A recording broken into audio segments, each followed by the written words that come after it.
This is the thread. It is time for the Typical Boro podcast. Bandy together with Dicko and a special guest. Boys, I'll throw it over to you. All right, welcome to the Typical Boro podcast live. Obviously tonight we are live on the Red Radio. We are live on the Typical Boro YouTube channel. And alongside me I have the ever-present Mr. Graham Bandera. Evening, Bandy. Evening, you alright? You alright? And because we're on the Red, of course, it would be rude not to have Davey lad, the legend that is Dave Roberts, as our guest tonight. You alright, Dave? Legend in my own living room, mate, I'm telling you. Because we're live, Dave, you alright, pal? Bandy, good to see you, mate. Great stuff. Andrew, mate. Because we're live tonight, obviously we're going to get your comments in, please. Dave's going to read them out as the show goes on.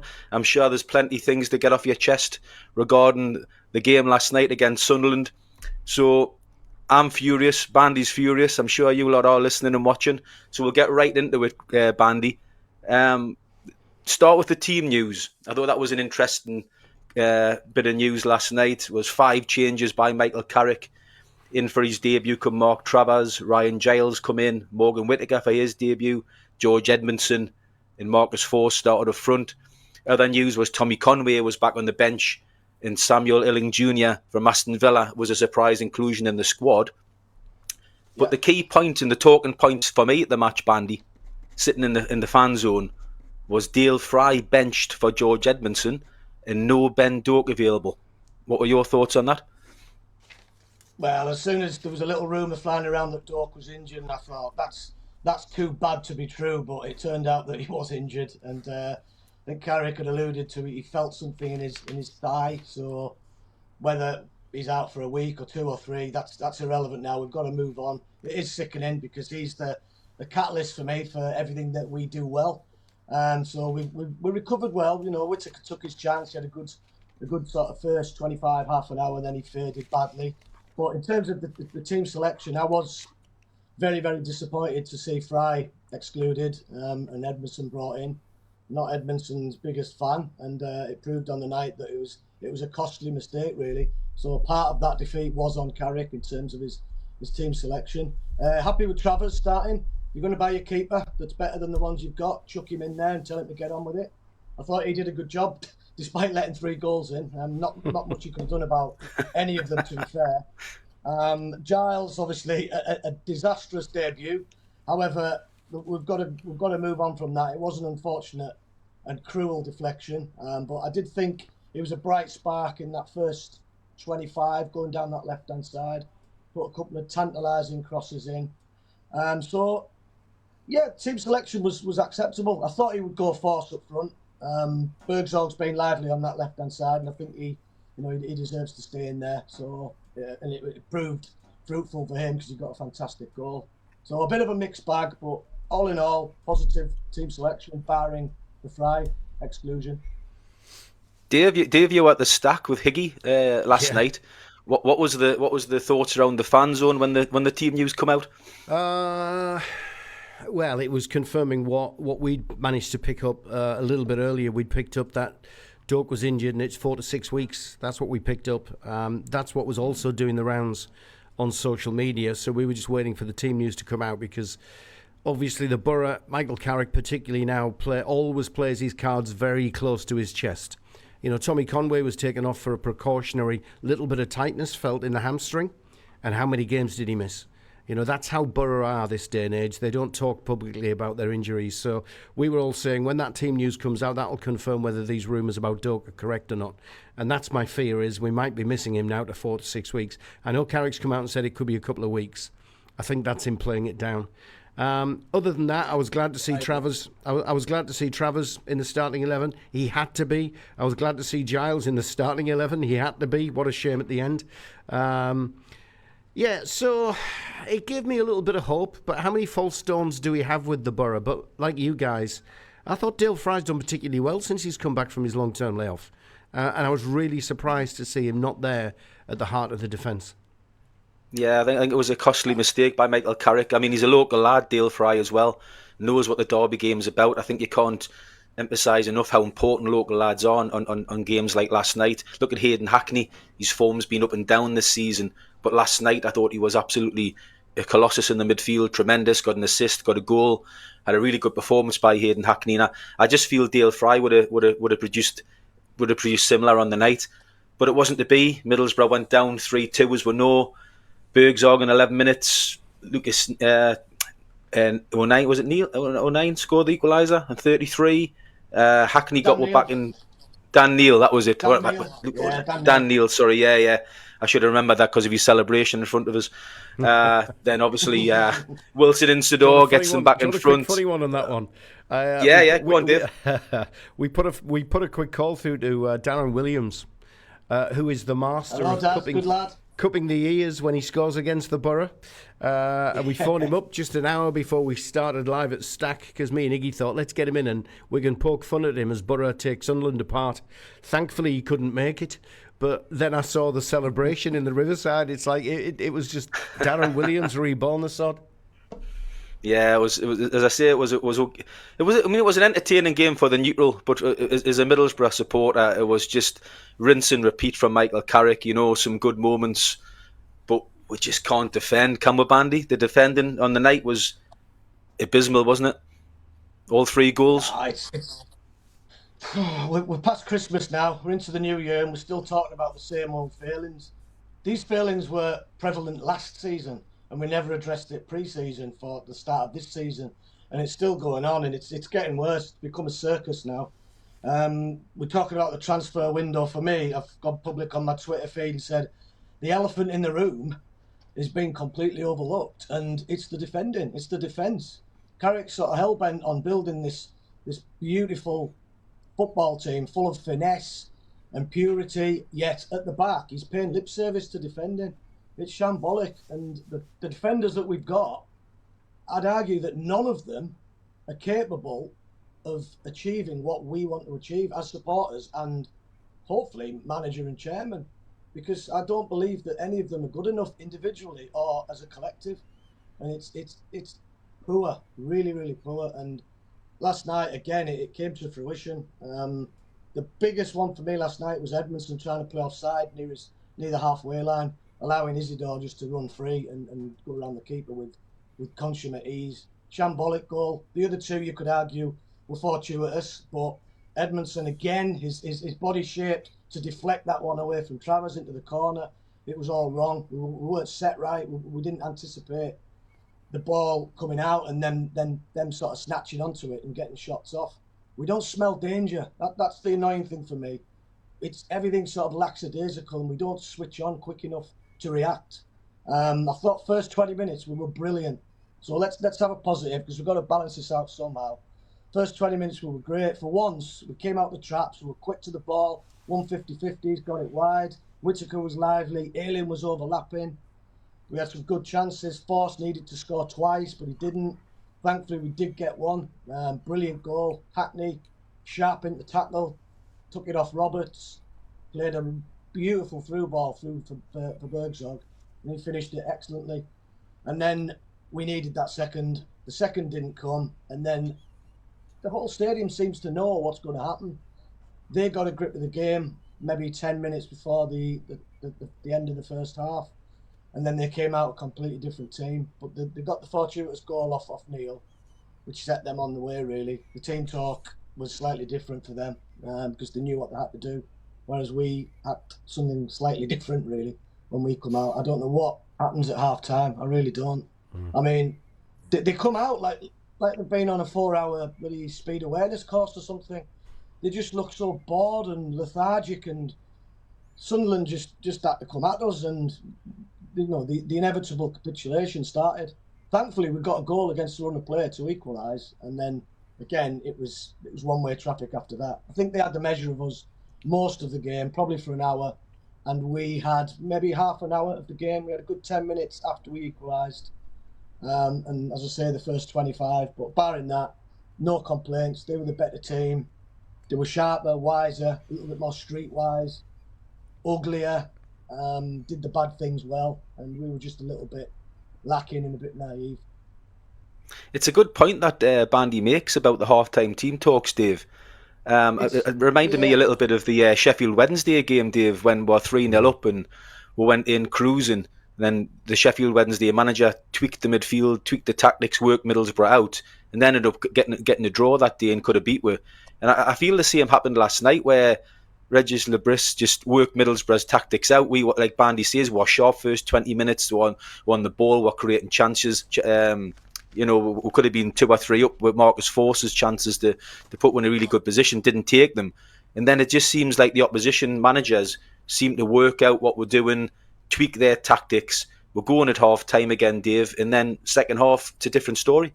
Yeah, it is. And I was talking to Higgy about it. I was saying to him at half time, what do we need to do here?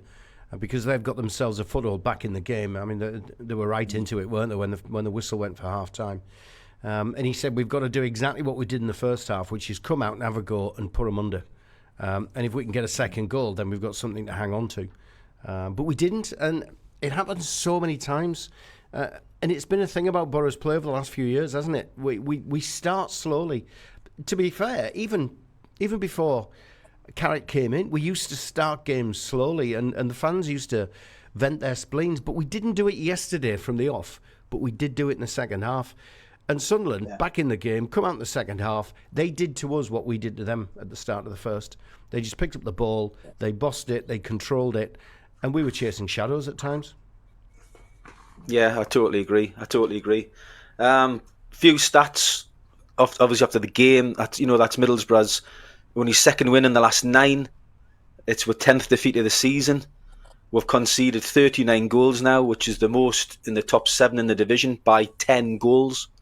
These stats don't lie. We've only won 7 of 16 home games.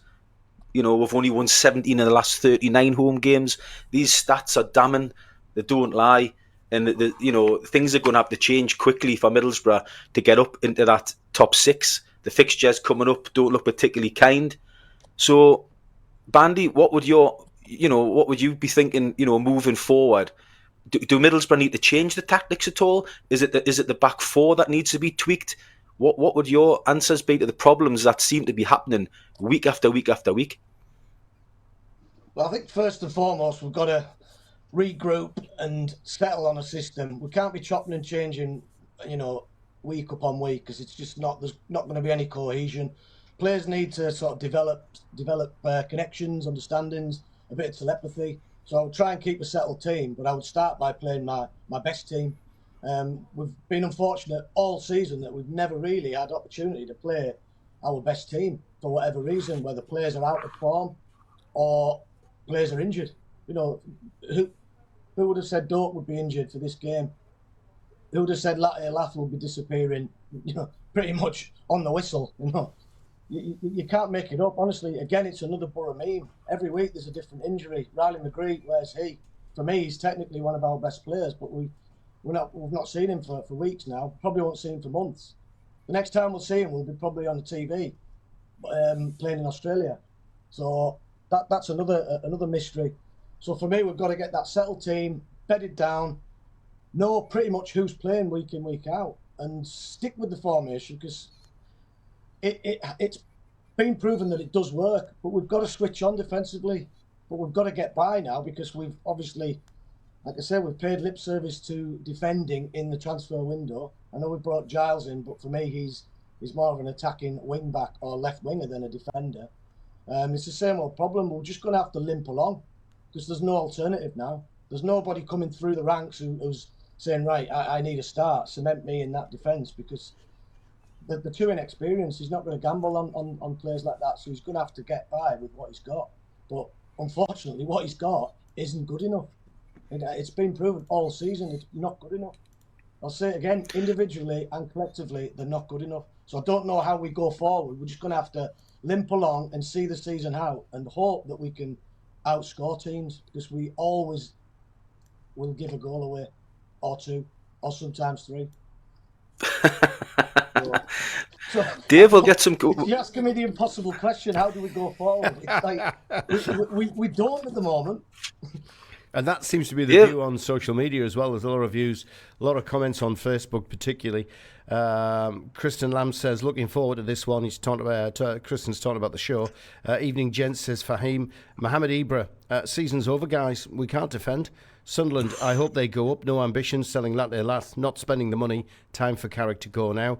Kristen says it was 3-5-2. Patrick Wheatley, bit of a long one. Hiya, lads. Not happy at all with the result last night. I thought the first 20 minutes we were great and then fell to pieces. I think for me, if we play like that, we'll not make the playoffs. Probably got beat by Preston and Sunderland. I think we'll get beat by Sheffield United. If that's the case, I think Carrick needs to walk. What I believe is that we're not going to make the playoffs because we simply make too many mistakes. There's a lot more. We'll jump into them later, lads. Yeah. Well, I tell you what. Do you want to take a? Tell you what, Bandy. We'll take a little quick break. We'll take a little quick break, Bandy, and what we'll do is we'll come back because we've got lots to discuss, including the Middlesbrough manager, Michael Carrick, and we'll do that next. Boro fans, don't miss out on the event of the winter. Tony Mowbray, Craig Hignett and John Hendry all on stage together for one incredible night of banter, mickey taking and good old Boro chat. Tickets are less than £30 and they're going fast. The VIP meet and greet are already sold out. I was in Eindhoven watching the cup final. I was there because I was a Boro fan. Mogg is a legend, player, captain, gaffer, our everything. I tell you what, he's got those latex underpants on as well, haven't you? Johnny Hendry, our last to score at Ayrsham. And then Higgy, our first to score at the Riverside. Oh, you look like you're in a Carry-On film. Tickets are £29 and are available from thepaaonline.org. That's thepaaonline.org. Don't miss out. Come and share yet another incredible night. Brought to you by The Red. Award-winning Chatsworth Windows New Year's sale is now on. We're offering our largest ever savings on our extensive range of windows, doors, conservatories and orangeries. And you can even buy now and pay later. Call us on Northallerton 780 444 or Google Chatsworth Windows. Chatsworth windows sparkle and shine, amazing. Open 7 days a week. Glazing every time. At Teesside Car Finance, we don't just do car finance, we sell cars too. So if you need a new runaround, something sporty, a family SUV, chances are we've got it. And Teesside Car Finance help you get finance no matter your credit circumstances. For great savings on quality used cars, Teesside Car Finance always go the extra mile. Visit us today on Snowdon Road, Middlesbrough, or see teessidecarfinance.com. Representative 12.9% APR. Hi, it's Juninho. And I'm Lucas, Juninho's son. And I'm a TT, T-Sider. You are listening to The Red. This is The Red. Welcome back to the Typical Boro Podcast Live. Before we went off there, we were going to discuss Michael Carrick. He's a point of contention for me at the moment on the podcast, for those of you who listen regularly. Michael Carrick, he's the definition of insanity, isn't he? I mean, insanity is doing the same thing over and over again and expecting a different result. I've said this for so long, and he just, for whatever reason, he's got his football philosophy, and I get that, and he won't move for it. And I respect him a little bit for that, but it's going to the point of stupidity now. I mean, if you're playing a game of cards and you get dealt your hand, you have to use that hand and manage that hand the best you can to win the game of cards. Michael Carrick's been dealt a hand where we've got poor defenders that are poor on the ball, can't play out from the back, and for most of the season, the poor goalkeeper that can't play out from the back. Yet he's continued to persist with this playing out from the back, tick-a-tack style. I mean, what we're conceded now is 8 or 9 goals from our own individual errors this season, which is the most in the league. I think, you know, the stats that I've just read out are damning, you know, both home and collectively for the season, goals conceded. And he come out after the game yesterday, I don't know if you guys seen his quotes, he come out and was asked about the run of form, we're in 2 wins from 9. And he said he's not concerned. They asked him about, you know, the defence and the problems at the back. And he said, well, we need to be a little tighter. I mean, come on. You know, this isn't good enough. Michael Carrick's going to have to do something, isn't he? To change something within Middlesbrough's makeup to get us back into that top 6. Because, like I've just said about the definition of insanity, if he continues to continue this way, we're going to miss out, Dave, aren't we? We're going to come 9th or 10th. We are. I mean, we're in danger of that now with a run ahead. I mean, Bristol City are not too far behind us as they're coming pretty quickly. We've got them next but one, Sheffield United.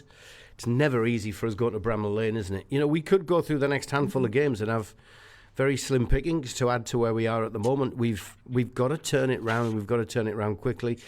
The one thing I was disappointed about losing Matt Clark, he seemed to be the only one at the back, whereas when he realised he was under pressure, he didn't mind sticking a boot through the ball. He's probably the only one, and maybe that's going against what Carrick's asking them to do. He would play it where he could, if he felt safe and secure, but he would get rid of it when he was under pressure. And how many goals would we have saved this season if somebody had put a boot through the ball?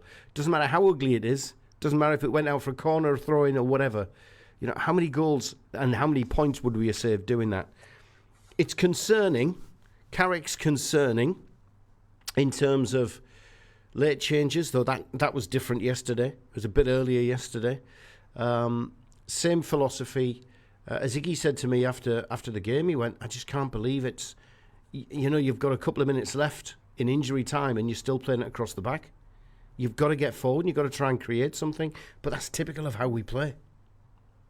Yeah. Game management, Bandy. Game management. It's poor, isn't it? I mean, even last night, at 2-2, I thought Sunderland were looking the better side second half. They looked the side that was going to finish the stronger.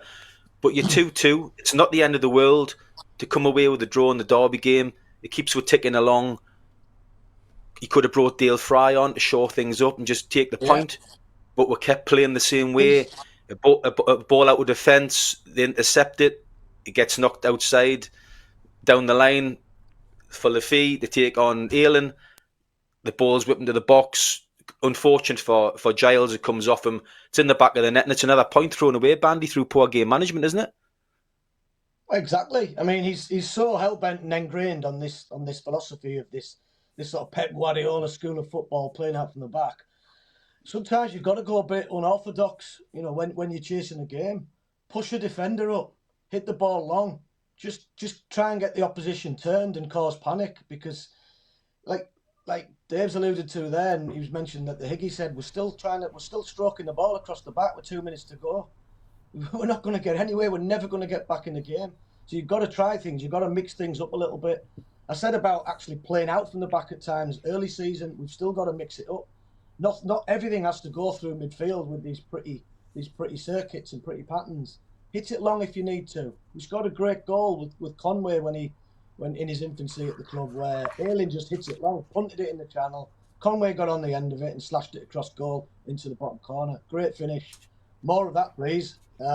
Just because it does turn the opposition. Opposition have worked us out at whatever level they are, whether they're chasing promotion or scrapping the lives for to stay up. They work us out quite comfortably. Lebris worked us out yesterday after 20 minutes. Realised that Sunderland needed to ramp up the tempo. As soon as they did that, as soon as we're under a modicum of pressure, we crumble. We panic. We don't know how to play the ball out. Everything just goes to pot, and it's not good enough. We just don't have that composure to see a full 90. And as for game management, you're spot on, Dicko. Carrick doesn't know how to arrest situations in games when it's sliding away from us. He continues to do the same thing, which is a definition of insanity. And it's just great because I really like Carrick. I love his philosophy. Yeah. I quite like him as a person. I like the fact he's quite sure of himself. I wouldn't say arrogant. He's confident in his ability, which I like. But he doesn't seem to want to listen too much. And his comments now are slightly delusional. And you always get that impression that it could be, I'm not saying it is, it could be the beginning of the end in terms of what is coming out of his mouth after games. It's pretty boring now, and you can't really hang your hat on anything he says. Can I ask you a question? Say something. Yeah, of course, yeah. An observation that came to me last night, and to feel free, and I know you will, to tell me you're way wide of the mark, Dave, but I see similarities towards the end of Karanka to what we're seeing now with Carrick. We all wanted him to learn. We want Carrick to learn. You know, make the mistakes, cost us points, lose games, but learn from it. Now, Karanka wasn't willing to do that. He was absolutely adamant there was only one way to do it. And I think we're there with Carrick, and we're saying, we love you. You know, we want you to be the Boro boss, but please learn and adapt. Put into practice what you're learning, and let's see progress. And that's not what we're seeing. It's that stubbornness, Dave. It's that stubbornness, isn't it, that Carrick's got? It's the same as Karanka. It's my way or the highway, and I'll do it my way, and I'll be sacked my way. And as I thought Karanka was sacked for doing it his way and not learning and adapting, like you say, Dave, the same will happen to Michael Carrick if he doesn't learn and adapt.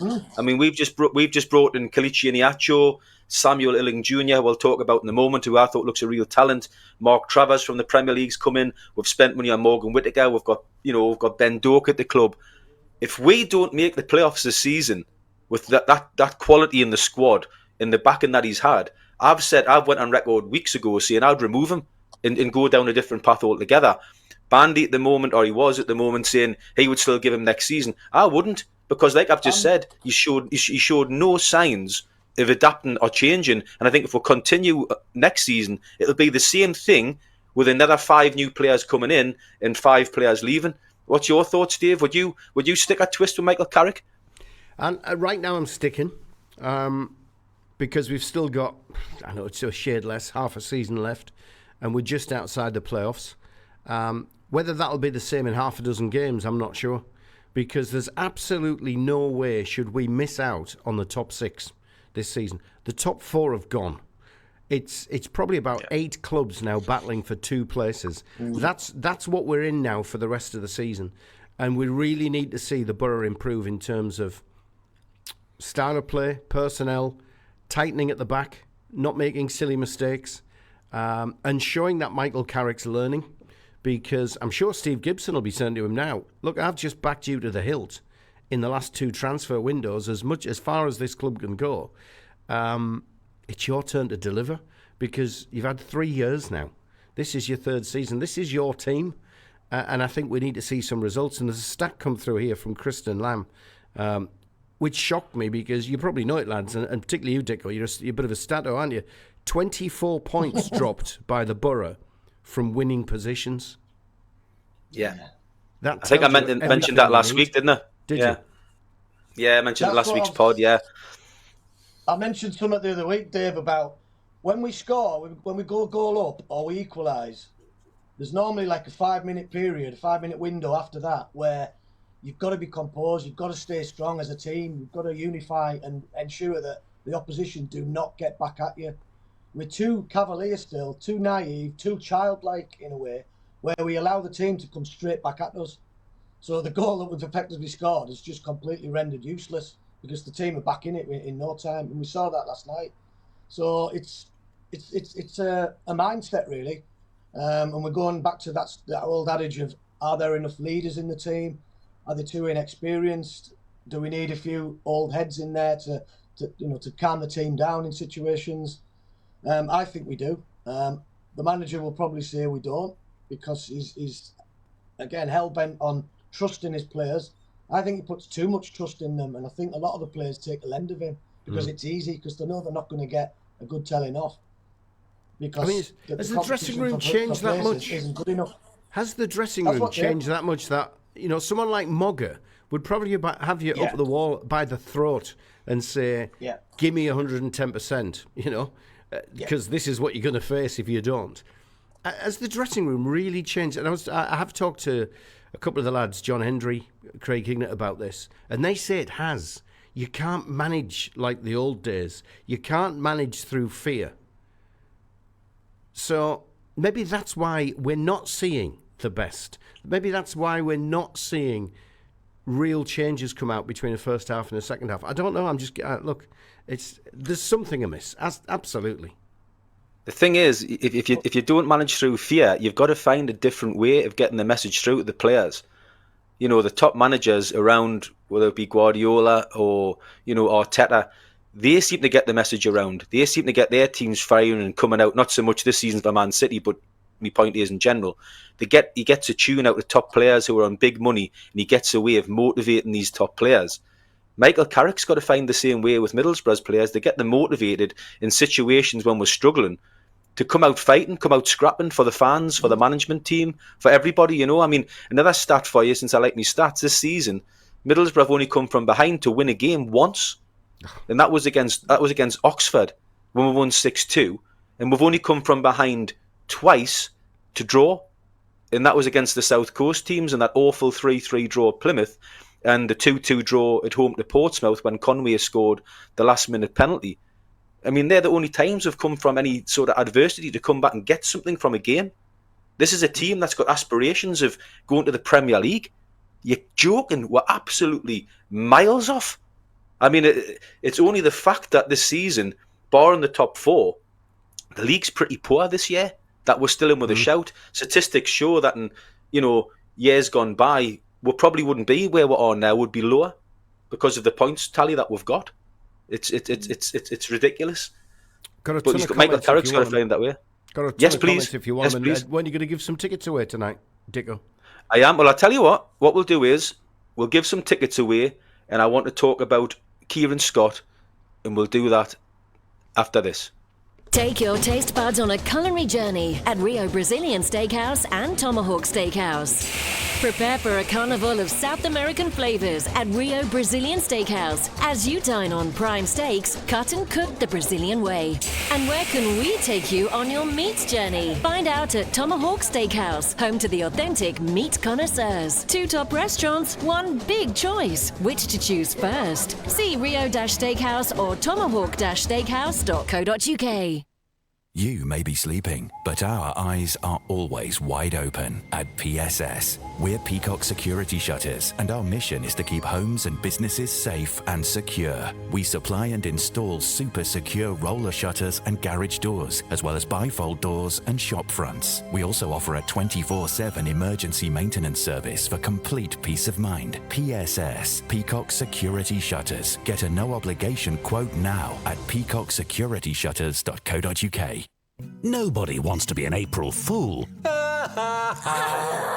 So here's a simple way you can avoid feeling foolish on April the 1st. All you have to do is visit SG Petch before April and buy that brand new car you've had your eye on. You see, from April the 1st, road tax on brand new cars is going up. And if you wait until after April the 1st to buy your new car, it could end up costing you hundreds of pounds more in tax a year, even if you choose a zero-emission electric car. So don't be an April Fool. Visit SG Petch before March the 31st and avoid the new car tax rise. SG Petch Middlesbrough, just off the South Bank roundabout near Taco Bell. Hi, it's Juninho. You are listening to The Red. This is The Red. Hello and welcome back to the Typical Boro podcast. I've just come back there from Juninho. That's something I never thought would happen. But right, we've got some tickets to give away, and it's courtesy of the Eston Events Centre. Ex-Boro legend and assistant manager Mark Proctor, an ex-Celtic legend Frank McAvenny. 2 tickets to see them on Thursday, the 6th of February. And what we're going to do is give them away to the best comment of the night. And I know there's lots of comments coming in, and we're going to read some out now with Dave because he's got quite a good selection for us. So come on, Dave, let's have them. Yeah, I've got to be careful with some of the words as well. Brian Pape, nothing new. Lost another lead. Silly mistakes at the back. Keep Travis. He did well. Great in attack. This is where I've got to be careful. Absolutely terrible at the back. Patrick Wheatley says, I still say Carrick needs an experienced number 2. What do you think, lads? Can we not play out from the back? Carrick will still keep doing it. It's a joke. I think it's time for Carrick to go. I hope other people think the same. Sick of watching the same thing. Playoffs are over for me. All the teams around us are winning and we are losing. What else we got here? Carrick needs to do it now. That was Patrick again. Play 4-4-2 and we'll win games. Doak is a massive miss. He is naff. Peter Jones said, well said, Bandy. Don't know what you said, Bandy, but well said. Simon Daines said, we won't go anywhere with a defence like ours all season. We've made the same mistakes week in, week out. I personally think the season's over. This team's look like they don't want to play for Carrick now. Maybe it's time for a change. Ian Barron says, maybe it looks different from where Michael Carrick and his team stand. But I would have the team in different parts of the ground getting different views of the game. I'm sure Dave Hodgson used to do it for Darlington years ago. Mohamed Ibra, I don't want to see Rob Edwards or Steve Cooper as manager. I want to see Aitor back. Steve Trodden says, we shoot ourselves in the foot all the time when a player is 5 yards away, or passing to a player 5 yards away to player B. He can't control it. Opposition pick it up, and we're turned over time after time. The experienced players are costing us points week in, week out. And a final one from Patrick is, I really think it's time for a change at the club with a new manager as soon as possible, please, before it's too late. I think Patrick's made his comments fairly clear about Michael Carrick. He's not a fan. Dave, I don't expect you to go through all the comments again, but I forget who it was who said, are the players playing for Carrick? I thought that was a really pertinent point, because the way they are playing suggests that they don't want to play the way he wants to play, hence the defence being absolutely all over the place. So I thought that was a good comment. It is. I'm trying to find it. I'll use the contrast with I'm going off topic slightly. Look at the state of Everton with Sean Dyche. Yeah. They were desperate to get rid of him. They were just playing percentage nonsense week in, week out. They weren't even having shots. They were just punting the ball long. Moyes has come in, got them playing football, 3 straight wins, climbing up the table with ease. So sometimes it does players good to refresh, the dressing room with a new face. We don't need a new manager. We don't need to look any further than last night. I mean, look at Sunderland under Lebris. What's a change? Yeah. They were I wouldn't even say at 6s and 7s. They were at 60s and 70s last season. They were all over the shop. And a couple of new faces. He's brought a bit of a French contingent in, but there's been no major overhaul of that squad. And look what they're doing now. Yeah, I seen a message on X today. I don't know how true it was. I think it was from a Sunderland fan saying that the team that beat Middlesbrough last night cost $2 million less than Morgan Whittaker, who we've just signed for $8 million. So that just puts into context that he's doing a decent job down there. It kills us to say it, but he is. Right, I'm just going to go on about Kieran Scott and get your comments on this. This was Kieran Scott on the 7th of June 2024. He said, "You can still loan, but we have to be smarter than loaning everyone's best young players who have 5 years left on their deals, and you're never going to get them back after that." And he had sort of give a little bit of a U-turn on Middlesbrough's transfer policy. So it come a little bit of a surprise to me when I seen Kelechi Iheanacho coming on loan, Samuel Illing Jr. coming on loan, Mark Travers coming on loan, Ryan Giles has come on loan, and we've got Ben Doak on loan. Is it just circumstance why those players have come in, Bandy, or is it a little bit of panic and a little bit of a U-turn by the club and Kieran Scott because we're outside the top 6? You've took the words out of my mouth, the word panic, I think. I think the whole Latte Laugh saga, which has dragged on all season and hindered us massively, in my opinion, even though he did produce when he was actually playing.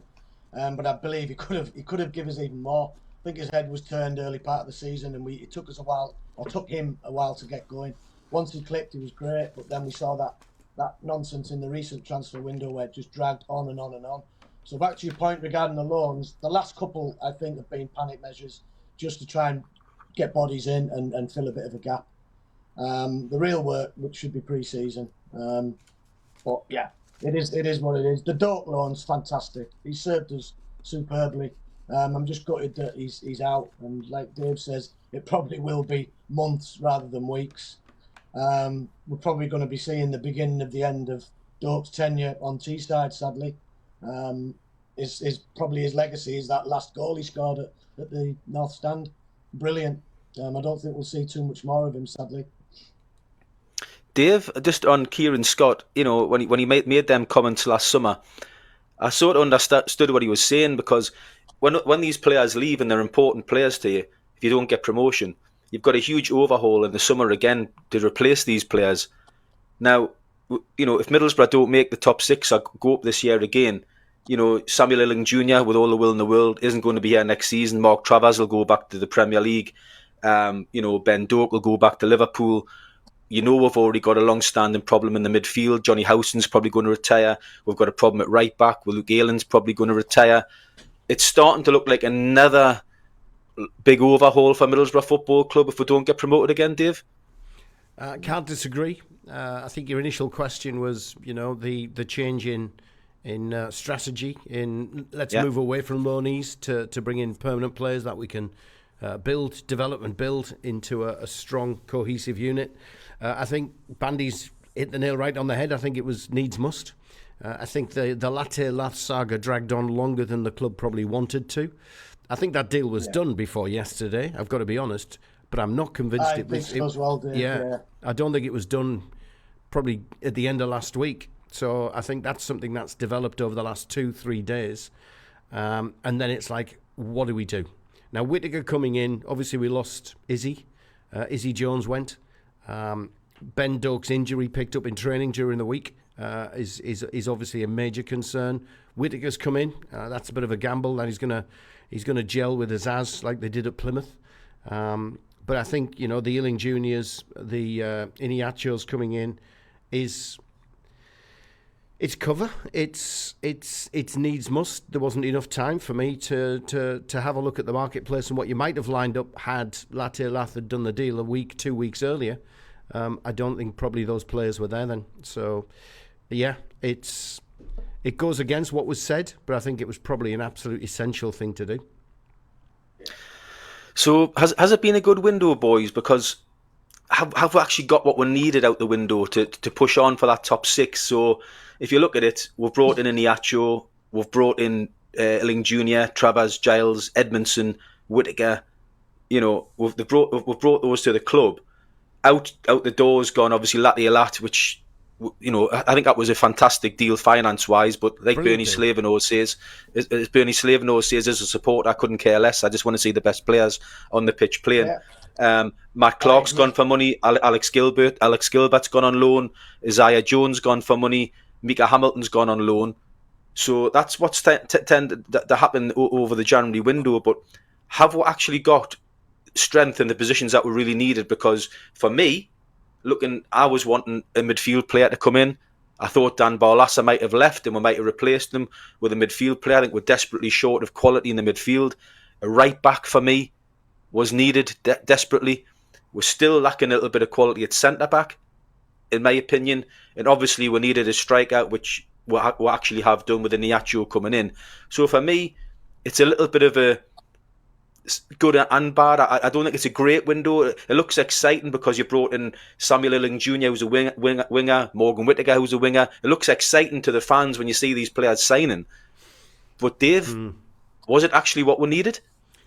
I got excited last night when the Times ran a story late yesterday saying Boro are after Tyler Morton from Liverpool. Permanent deal. It's going to cost in excess of 10 mil. Had that one have come off, I would have been excited about this window, but it didn't. And Dom pouring cold water from the Echo's perspective, mate, saying it was too pricey for the Borough to conclude. I get that. I get football business. I understand. I think it's a brilliant piece of business letting Emmanuel Latte Lath go for potentially up to 22 million quid. I get why they've done it. So to answer your question, no, I'm not. I'm not swinging from the rooftops, singing Borough's praises about the window. And I think that's because there's too much new talent coming too late in the window. I've still got the jury's out. I've got to go and see what Iniacho can do up front. I've got to go and see more of Ealing Jr. Looked good cutting in from the right-hand side on his left. He looks a strong boy, absolutely. I'm pleased about Travers and Giles. I think Giles is better than we've got, absolutely, as anybody in that left-back position. I know he's suspect, but he showed yesterday getting forward with confidence and self-belief and being able to get the ball crossed in, like we used to see with Akpom rising like a salmon at the far post and putting it away. It's good to see that because we ain't got anybody like a Giles. We ain't got a left-back. I'm sorry, that, for me, can play in the Championship. So that was a good one. Travers was a good one. The rest, I've got to wait and see. Bandy, I noticed you put on X today, and it was a great point. And a lot of people were coming in trying to see what you actually meant, which was we still haven't addressed the elephant in the room. So from your point of view regarding the transfer window, has that elephant been addressed? No. It's glaringly obvious what we needed, and it's been glaringly obvious all season. We continue to ship goals at a rate of knots, and that problem has not been alleviated. We've signed Edmondson, who was pretty much culpable most of the season for conceding a lot of goals, yet we've brought him back into the fold. Don't know why. We're just weak defensively, and it needed bolstering up. We needed a couple of centre-backs, an aggressor in centre midfield, whether or not he starts or he's as cover. We needed someone there. We also needed a right back, whether or not you want to start Dyke Steele or Ayling, we still need a proper right back to go forward this season and into next season. Not being addressed, so no, massively underwhelmed with the transfer window. Said at the start of the season, I think it's nonsense anyway, to try and sign players within a month, halfway through the season. It's a joke. We've been left high and dry with the Latnier situation. Dave's just mentioned about the risks with these loan players. It's almost like a bit of window dressing. We've got these fancy players that can play up front, but we've got hundreds of them. Goal scoring hasn't been too much of a problem. It's behind the goal scoring situation, which is a massive worry, and it'll continue to be a worry because the players are not good enough. But thankfully, we've got a keeper in who looks deputable, far better than what we've got. So I'm happy with Travers. The new guy on the right wing, Sammy Illy Jr. Illing Jr. He looked quite promising when he came on, but I'd need to see him over 3 or 4 games. But he looks quite strong. He looks direct. He looks like he wants to take players on, which is refreshing. So that bodes well, but we've still got the same problems. If we had Messi, Suarez and Neymar up front, we would still ship 3 goals. So... Yeah, but we'd win 4-3, Bandy. Come on. Sorry? I says we'd win 4-3 though, so it'll be all right. I'm not sure. Right. I'm not going to chase up any more here by saying this, but we've got a free week now, which is fine. We get the players a chance to settle in, get a couple of injuries back and what have you. However, after that, we're then going to go into a Wednesday night game on the 12th of February against Chris Wilder's Sheffield United away. Then we've got Watford on the Saturday at home, followed by Bristol City away and Stoke away. So 3 of the next 4 are away from home. Things aren't going to get better quickly, in my opinion, Bandy, no? No, but how can you see that they will? Because nothing's changed. We're still going into these games with the same problems. We concede far too many goals. I don't think he's going to change system. If he did, it might arrest the slide. Last season he went to a 3 at the back, like a 3-5-2 system, which served us well in some pivotal games. The Chelsea game, Leicester away. I think it was Leicester at home as well. We played that system. It probably suited the players more, but it doesn't suit Carrick. He's hell bent on this system and he's not going to change it. And his stubbornness will eventually undo him. So if he doesn't change, then he's in big trouble, whether it's this season or next. If he lasts till the start of next season, I'm sure Gibson will be looking to hook him by around October, which he normally does, when he lets a manager start another season. That's even worse, though, isn't it? When you start to do it during the season, it's just another season of change and transition. It doesn't work for me. If you are going to hook a manager, for me, it should be done in the summer, not 2 or 3 months into the season. Dave, just going to put you on the spot because we've got a free week and the transfer window is closed. As a guesstimate, as a long-time Middlesbrough suffering supporter, what's your mind and your heart thinking this season? Are we going to make the playoffs, Dave, or is it going to be another season of missing out under Michael Carrick? You've seen Miracle on 34th Street, or whatever it's called, haven't you? The Christmas movie with I Believe buttons. I was wearing that up until last night. Now I'm concerned. I really was. The ups and downs, the yo-yo, the slings and arrows of being a Boro fan, all that sort of stuff. We take it in our stride, don't we? Because we know we never do anything easy. We are the masters of grabbing, defeat from the jaws of success. Come on. I'm now worried. I was worried last night. I went into the Sunderland game and I actually said on air, look, it's heart and head time. My head was telling me we're going to lose. My heart wouldn't allow me to say that out of my mouth. I'm now concerned. We've brought some fresh talent in. We're going to be typical Boro fans. Should call a podcast something after that. We're going to look. We're going to look at this new wave of talent. Can Iheanacho, hit the ground running and score us 15 goals for the remainder of the season and become an absolute legend on Teesside, a bit like Yakubu. We hope, we pray. Is it going to happen? Likely not. But we could find ourselves in trouble within the next 4 or 5 games. That's my biggest fear.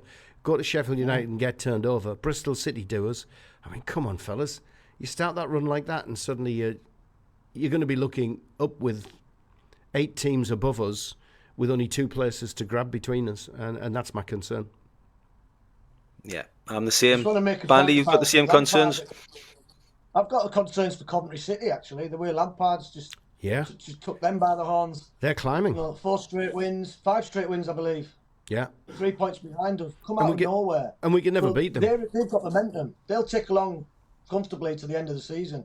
They could be that team that sneaks in 6th spot on the last game of the season, just as an example. But Norwich are up there, Bristol City are up there. So, like Dave correctly says, we were nicely cemented in them positions, 4th, 5th, 6th, for quite a while, and we got complacent, and teams have caught us up now.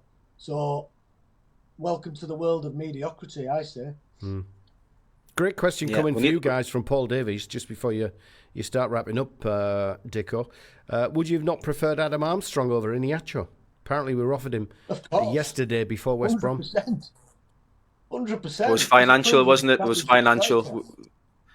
An interesting story I heard of that was he was actually offered to Middlesbrough and Sunderland, and because he's a big Newcastle fan and Alan Shearer as his hero, he point blank refused to actually talk to Sunderland and just said, "You're joking. I couldn't possibly sign for you." But I think Middlesbrough had an opportunity to sign him, but financially the numbers didn't add up for Middlesbrough, and obviously we took Iniacho because it's a loan. We've got an option to sign him in the summer if he does well. If he doesn't do well, we can go elsewhere. So you never know, that might be one we could revisit in the summer, depending on Adam Armstrong and how he does at West Brom. But we've got that competition, Dave. Bandy, what was your favourite comment of the night to win the 2 tickets to see Mark Proctor and Frank McAvenny? As I mentioned today before, I can't remember the name, but the guy who mentioned Simon Daines. Simon Daines. Simon Daines. Well done, Simon. Great question. Probing question. They're the ones that I like. Are the players happy playing for Carrick? I suspect not. Some are. Too many aren't, I would say, because of the system. They can't play it.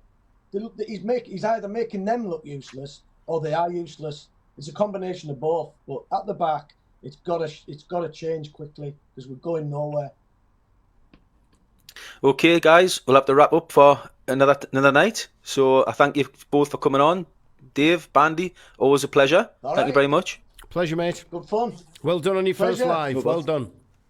No bother. And as I always say, every podcast, remember, Middlesbrough fans, don't say typical Boro. Watch it, listen to it, and we'll see you again soon. Up the Boro. Up the Boro. Up the Boro.